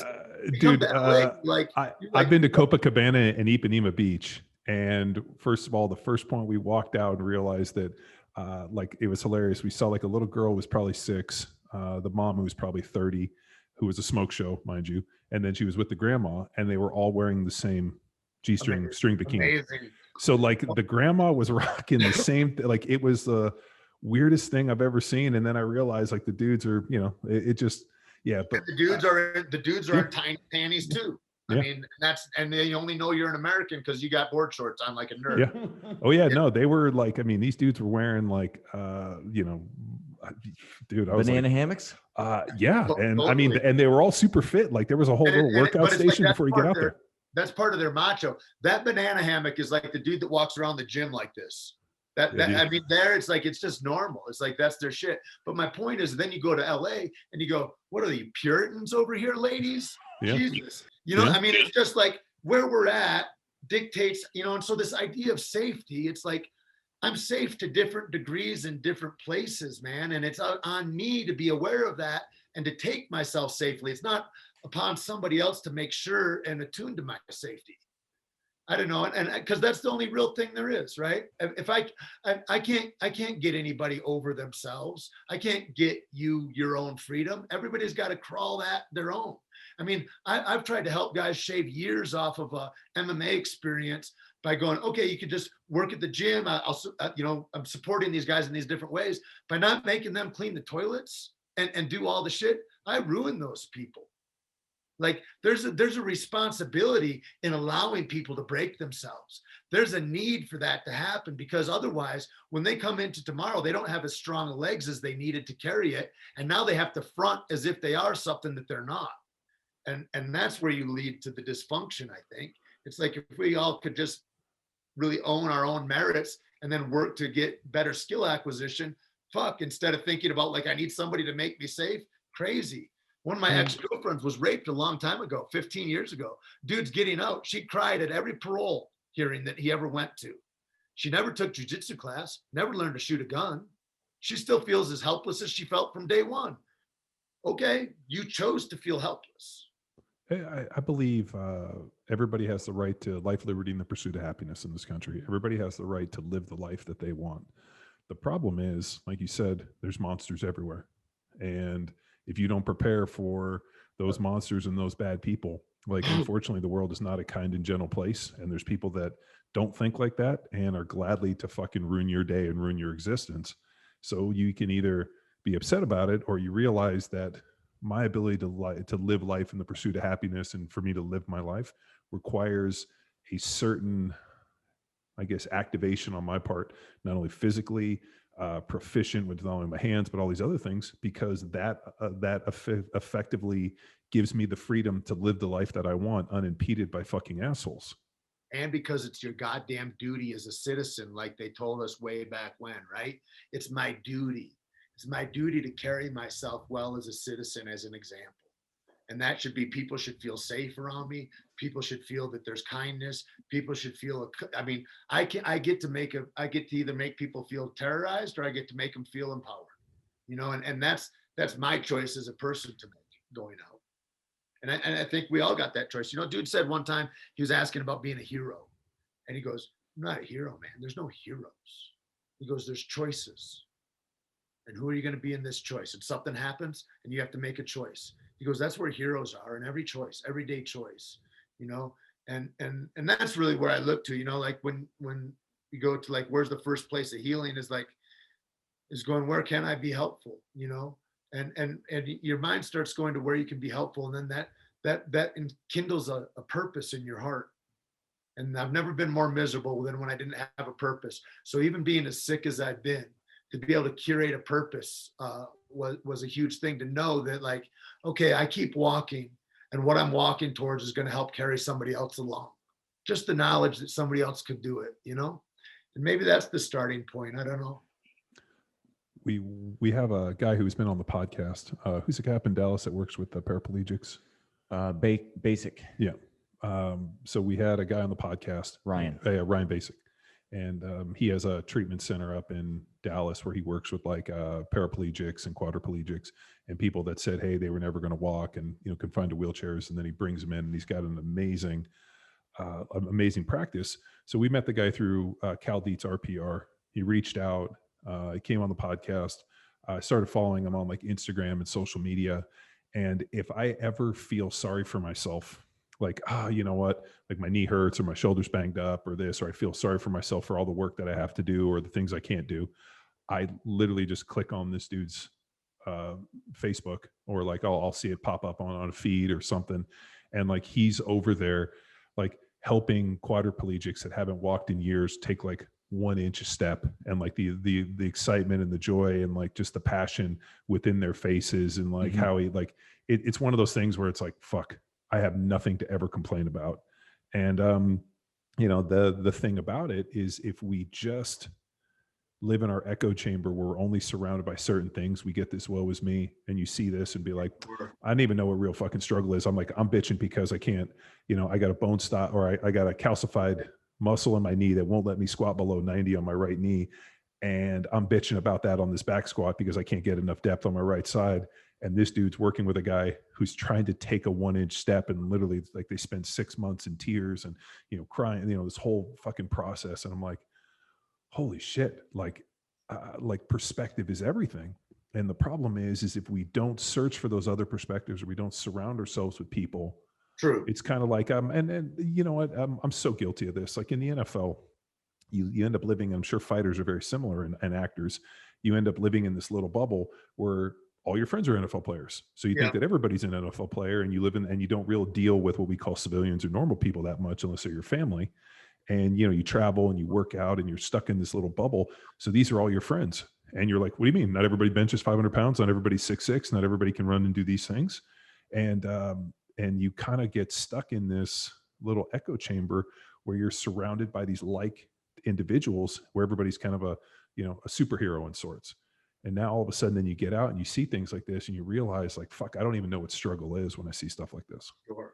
Well, I think when that's happening too, right? I think a professional athlete, you got to take a different line with, because I can't be around anybody else, because I need to be supported and around people that are trying to crush me, that makes me better, that are trying to give me skills. I give them skill. I need to be in that conversation fully, is what I always felt like at that time. I don't know if that's true anymore. Maybe that's not true. It is. Yeah, 100%. That's why I did that, I think, you know. But that's the old iron sharpens iron. You know, the problem is that, you know, the iron has to be as hard as you. Like you can't sharpen, you know, iron doesn't sharpen on foam, you know, so you look for other people of equal size, equal strength, equal temperament. And that's how I sharpen myself. Yeah.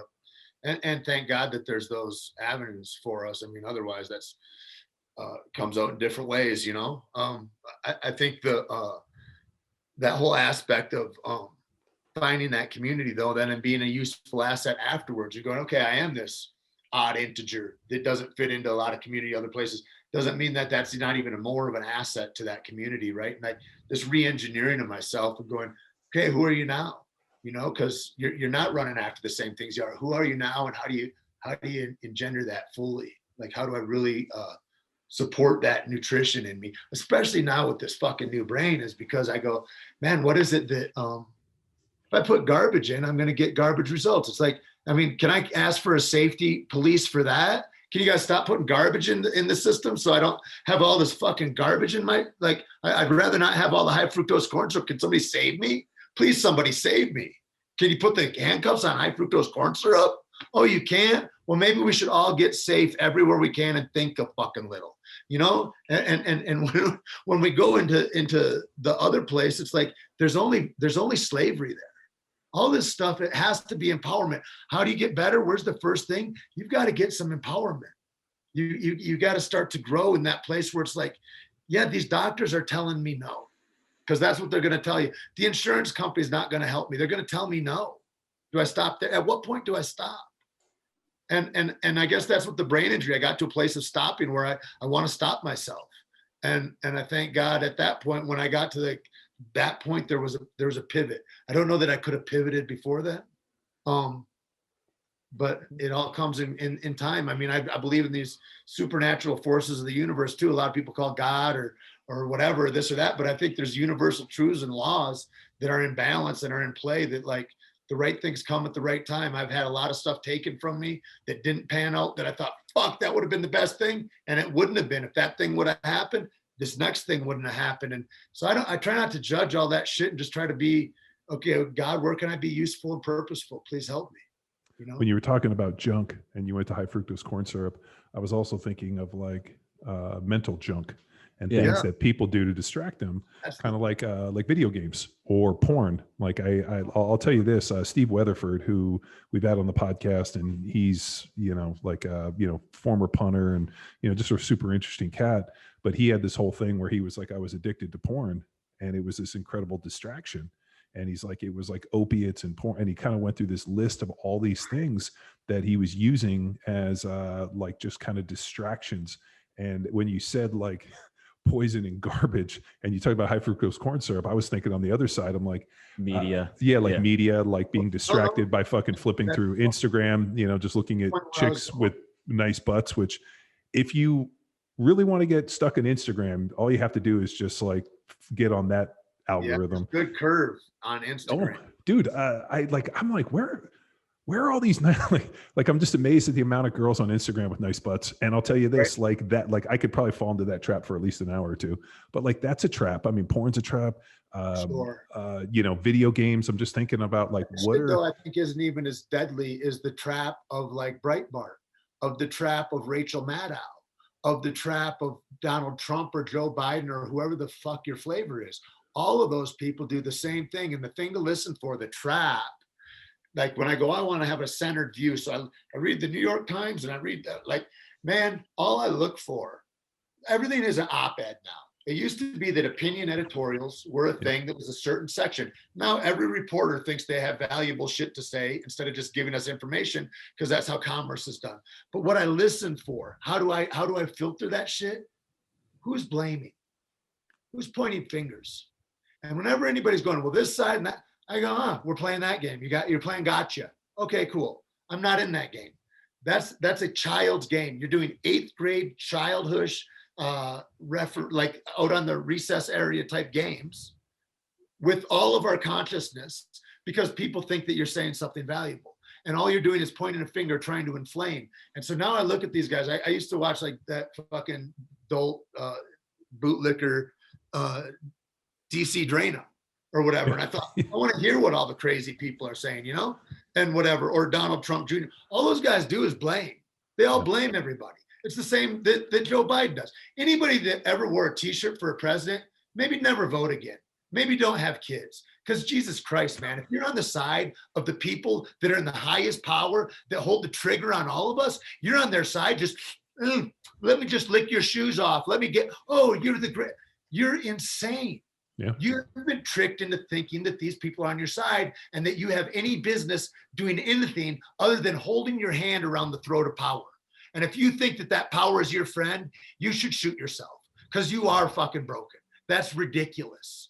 And so like, this is the thing, is like my side won. All I know is I vote for pedophilia, racism, misogyny, no matter which side I vote on, no matter what circles I circle. Knowing that, I go, I hope I did it right. But the people that walk over there go, I know I did it. I'm terrified of those people. Those are the same guys that are at the Capitol.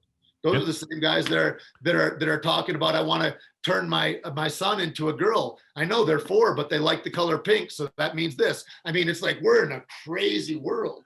Yeah, no, I like to this day, I still think that Capitol, and this is just a funny conspiracy. I still think that all of those people that went to the Capitol were paid actors. I the level of ridiculousness. I'm like the idiot with his face painted and like the Right. like the bullhorn hat and like the furry Totally. vest. I'm like, what do they call him? The QAnon shaman. I seriously was like, are these fucking actors? Like, did they Is pay it them? Greg Anderson, the cop from Seattle that was let go? Yeah, Solid dude, all yeah, that. yeah, yeah. He was on Andy's He podcast. said afterwards, he said, this isn't us. This is blah, blah, blah, blah, blah, blah. And then it turns out a day later, and I looked at that and I go, that looks right, because these people are fucking wackadoodle, right? Yeah, they're crazy people. And then we wait one day and we look at their timelines for the last 10 years. And these are wackadoodle right-wing fucking people. They're not paid actors. They're not Antifa. They're fucking crazy people that are on the edge of your party, bro. And so At least Antifa's smart enough to wear masks. These guys are like not wearing masks. Antifa is a thing that the news made up a name for. There's not like a website of Antifa. There's not a group meeting hall. It gave a bunch of otherwise listless nerds that had a propensity for violence to put on black hoods and go out and do work. But that's not like a grassroots group that grew up. It ain't the Boy Scouts. It's not the fucking Elks Club. It's a thing that after South Carolina, the media said Antifa, anti-fascist, against the Tiki Torch guys. They're just normal, regular fucking people. 2 weeks later, Antifa was all these guys dressed in black with lead pipes beating the shit out of people on the West Coast. Yeah. Like it's amazing. And so anyway, I know I'm in the middle of a psychological operation. That's a whole nother discussion. Greg Anderson saying that these guys are otherwise they're not Trump people, they're Antifa. I get it. I get it, like that Kyle Rittenhouse that went up and he shot a dude through the face, right? Because the guy was defacing a building. He's 17 years old. He goes up to Wisconsin from Chicago, carries a weapon that can't cross state lines, especially not by a minor. His mom drives him. Felony, felony, felony. He gets up there. There's a guy defacing a building. So he shoots him in the head, kills him. And then he runs with his weapon down the street, waving at cops. Cops are waving at him. Dude comes, whacks him with a skateboard. He kills that guy. Another guy hits him. He shoots him through the arm. Both of those, to me, are good shots, except that you're there under felonious intent from the very beginning. My point is this. You're a 17-year-old kid. You poor son of a bitch. You got to wear murders on you the rest of your life now. Yeah, that was always my deal is why did you even put yourself in the middle of that? No. Because who's culpable for riling you up? You don't think well. So what I'm saying is, to the right, left side, whatever, if you're saying crazy fucking shit that is volatile and inflammatory and angry and violent, and you think, well, people are measured like me, and so they want to go and do that. No, dickhead. The edges of your group are insane. You can't fucking talk loose if you're in a position of leadership, because now who's culpable for those guys doing those things? Those guys are fused, and their fuse is lit from somebody. And I'm not saying who, but I'm saying that I'm not saying I want somebody to go to jail. I'm not saying I'm not that guy. What I'm saying is I want all the fucking people that have a voice that are there. Goddamn, use some regulation with your fucking voice. Have some discernment. You're only, the reason I stopped following a lot of these guys is because the only reason they put things out is to inflame and get people fucking riled up. If you're looking for emotional response, and it's different than love because you put a puppy up. If you want an emotional response to get people fired up and that's what you're posting, fucking miss me, man. You don't deserve a voice. You just don't, because that adds chaos to the system. It's not a solution. You're just fucking looking for attention, and you're doing it by destroying the fucking fabric of society. But I don't really have opinions about this. No, I mean, dude, it's. I think that they figured out. They figured out long ago that fear was a better, was a better drug than truth. I mean, in lies, they talk about it in Social Dilemma. Lies spread like 8 times on the internet. They measure it than truth does. So you only have lies, and that's the problem, is that most of us don't understand that we're mostly looking at lies. Well, the actually another New York Times that I just read 2 days ago said that a Dartmouth professor analyzed how the media was portraying COVID, and their negativity in every newscast across all media outlets was like far greater. Even when there was a positive, hey, the curve's coming, it was still negative. And it was like a multiples of whatever it was to X that of negative, slanting. And this was a huge fucking problem because there's, because you have a guy like, let's say Trump was like, oh, this is all bullshit. Well, if you believe that, then you're on one side. And if you hate Trump, then everything he says is a lie. So now all of a sudden I have to believe this. And so you get people that are, hey, I think Trump's an asshole. I don't believe in anything. So then therefore it has to be orders of magnitude greater than what he says. Well, And what like, about and the then the media, contradictions? Because all the in time. that, people do that and they try to go this side to that side. But what about the contradictions? Okay, let's say COVID came from a fruit market as opposed to a viral lab. That makes total sense. That's probably, yeah. Okay, we'll assume that. Okay. And then we go on, and then I'm in a hotel room for all these months doing these treatments in California. I have a plane ticket home for New Year's, and I don't make that plane because I get COVID on Christmas Eve, whatever. I get the chills and shit, and it goes away. And but I get an email from Southwest that says, "Hey, we're going to open middle seats." Now this is juxtaposed with all the news saying we're going to have a surge come. It's going to be horrible. Blah blah blah blah blah. And then I get an email saying we're going to open middle seats. And I was like, too soon, Southwest. What the fuck? And then I live by the Costco. 10,000 people in the parking lot at any time, day or night, always. Packed, nuts to butts full. I fucking don't go on that airplane, but I ride a couple weeks ago to go to a Comic-Con in Florida. Again, everybody's fastidious about the mask. You got to do it this. Everybody's a policeman for everybody else. And they are fucking breathing in each other's ears, packed right together. And so why are we not all dead on the plane? And B, why is it that we have a looseness and a levity with big corporations, airlines, Walmart, Costco, et cetera, and my brother's restaurant has to go out of business? How come film business is essential and my homie's bar goes out of business? We have to shut down 2 bars in Chicago. And nobody's dying at those bars, but in the movie, I get an email every day that says somebody else is sick with COVID on set. And so there's none of it makes sense. So inside of this, I go, well, what's behind all that? So that's why I get distracted by this thing when people are like, oh, it's the party line. It's this party line. No, man, there's a bigger thing happening here. And it's not a party thing. It's a control thing, and it's a crushing of the middle class thing. When Biden talks about a $15 pay increase, he never mentions those small people. He mentions Walmart, who I think should pay. I think they've been horrific to society, and I can't believe how city governments suck their dicks to get their stores in their places. They ruin every city they're in. They knock out at least 15 to 30 stores out of every footprint they make, and then they keep all their workers in poverty. For sure, they should pay $15 an hour. But I know everybody else is a small business owner that goes out of business if you do that. And so what are we talking about? Are we talking about the crushing of the middle class? Yep. Or what? And so I look at those bigger pictures, and that's not a Trump thing. That ain't a Biden thing. All of them are doing that same shit. So what are we talking about? What? And so again, I go back to the only place we're saved is by community, by all of us going, do we agree that this is the truth, or is Tait crazy, or whatever? Because it is a time for understanding. It is a time for a spiritual revolution, like you were talking about. Well, the other one is, at what point did people start wholesale believing everything that everybody says? Right. Like, that's a weird one for me. I'm like, dude, I remember the age old believe none of what you hear and half of what you see. Right. Right. Like I just assume everything I hear. It's usually easier when I hear a politician speak, and I forgot who said it, but it was like, politicians are a lot like diapers. They should be changed as often as possible. It's like whenever I hear Biden speak and you hear Trump and, whoever it is, I just assume it's all bullshit. And, my wife's like, well, that's convenient for you. I'm like, no, if I assume it's bullshit, then what I have to do is then if I start Mark Twain, I'm sorry. Yeah. Politicians are a lot like diapers. They should be changed often. But like the idea of, and there's one more point, John, you're going to like this, and for the same reason. Yeah. And for the That's same what reason. He's got. That's right. If you if you listen, I think, oh, fuck, this is all bullshit. Then at least then I can kind of move forward and be like, all right, if everything I'm hearing is a lie, now all of a sudden I have to discern and look for truth.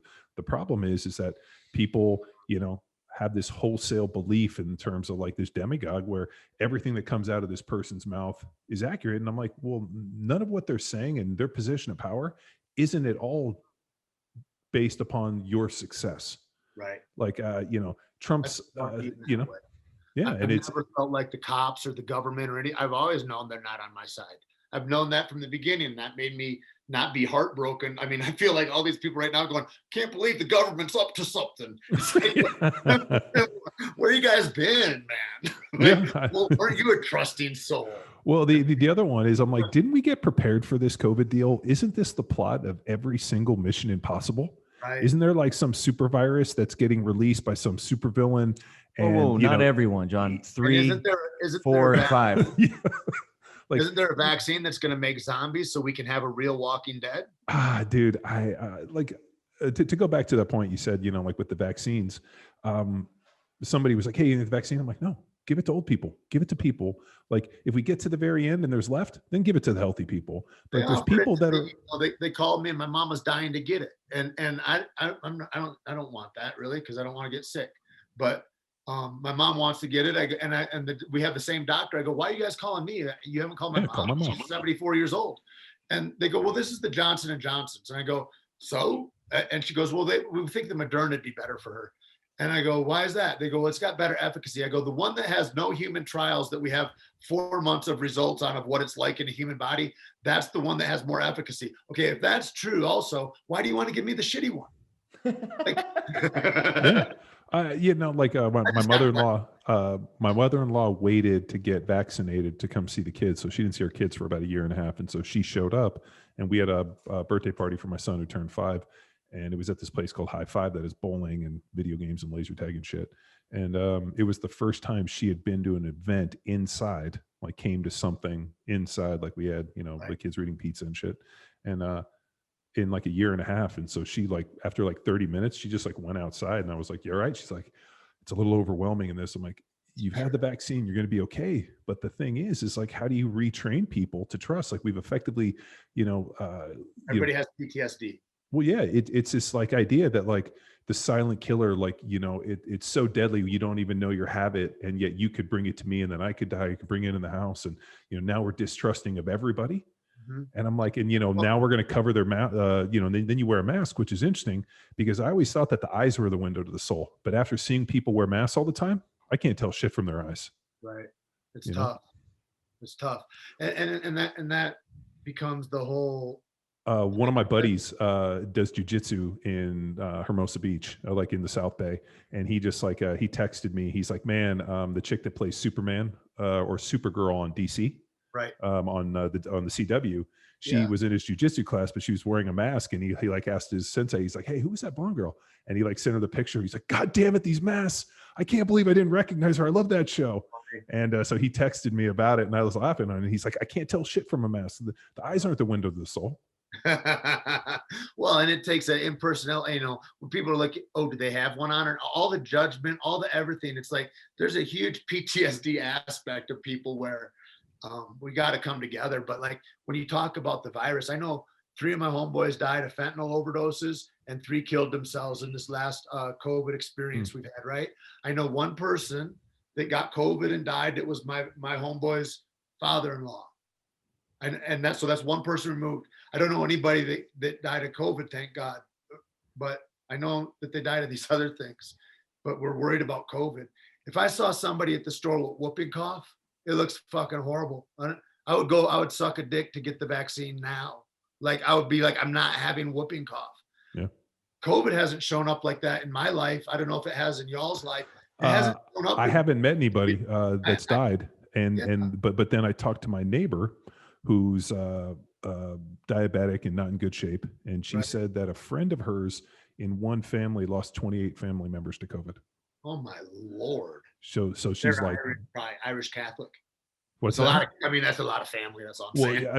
Yeah, I don't know if they're Baptists or whatever it is, but she said one of her friends within like one family she knows, they lost 28 people. And of course I'm like, were they obese? And she's like, oh, they were real fat. Yeah, you're like, they all ate out of the same kitchen. Yeah, and I'm like, well, I mean, when they break down, people with pre-existing conditions, elderly, and people that are, over a BMI of certain and Right. physically unhealthy, like that becomes that population. But I don't know anybody, and I'm sure somebody listening to this podcast is going to send me like, oh, all these Of people. course, man. passed away. And we're not being insensitive. That's not the point of this. The point is that we have confusion. If you got some confusion, that makes you a conspiracy theorist. Yeah. Which is fucking really weird.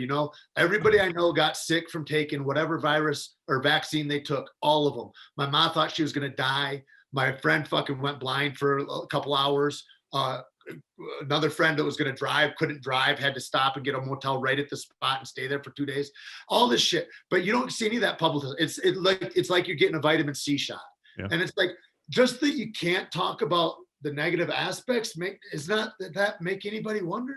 Hank Aaron, they were trying to promote Marvin vaccination. Hagler died 2 days after the shot. Well, same with Hank Aaron. They were talking about how they was a disproportionate amount of blacks getting vaccinated. Right. So they brought on like a bunch of sports celebrities down in Atlanta to get the vaccination, and Hank Aaron got it. And 2 days later, he was gone. Yeah. Marvin Hagler, who is still to this day one of my favorite fighters.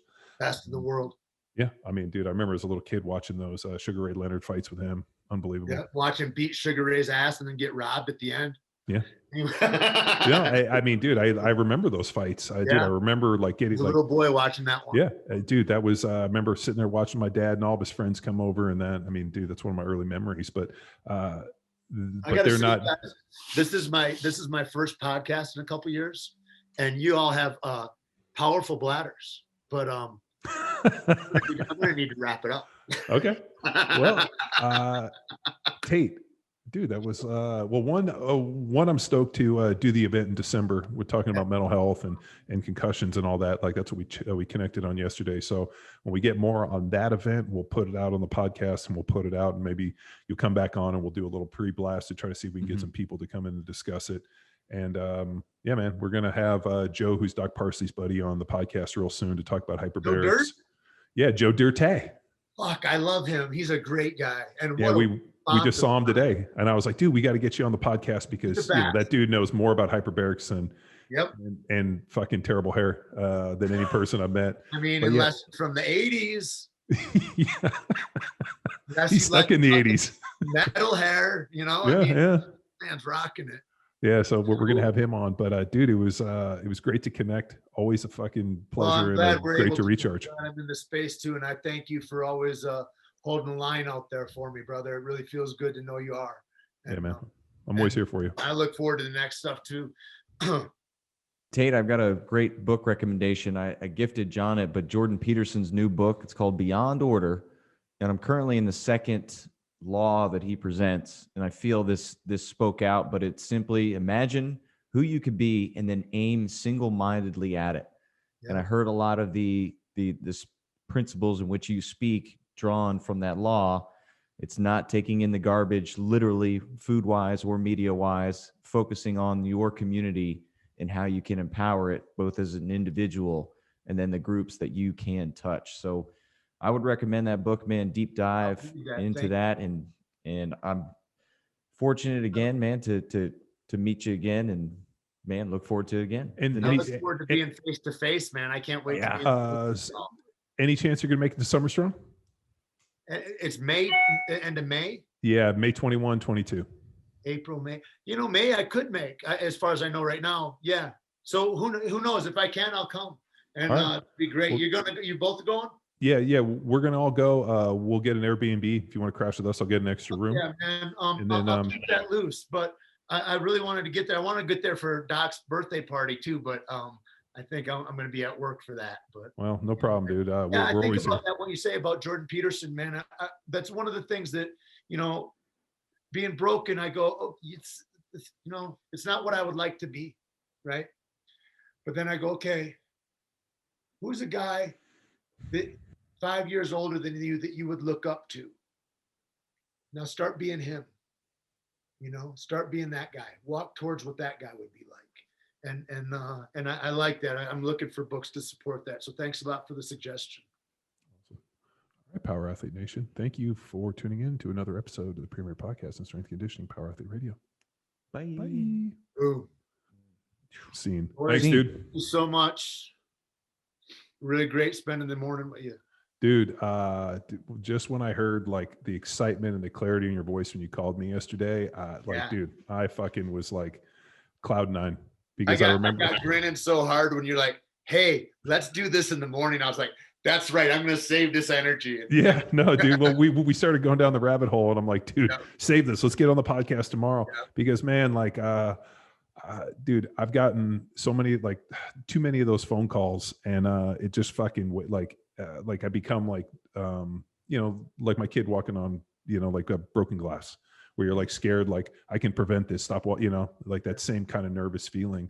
And to hear your voice yesterday, as soon as I heard like, hey, what's up? I was like, oh shit, it was completely different. So I'm stoked to get in and talk more about it. And dude, anything you need from me, man, we're always here for you. Thank you. Thank you guys. I look forward to hugging you both. Awesome. We'll see you soon, amigo. All right. All right. Bye-bye. Thank you. See you. Thanks.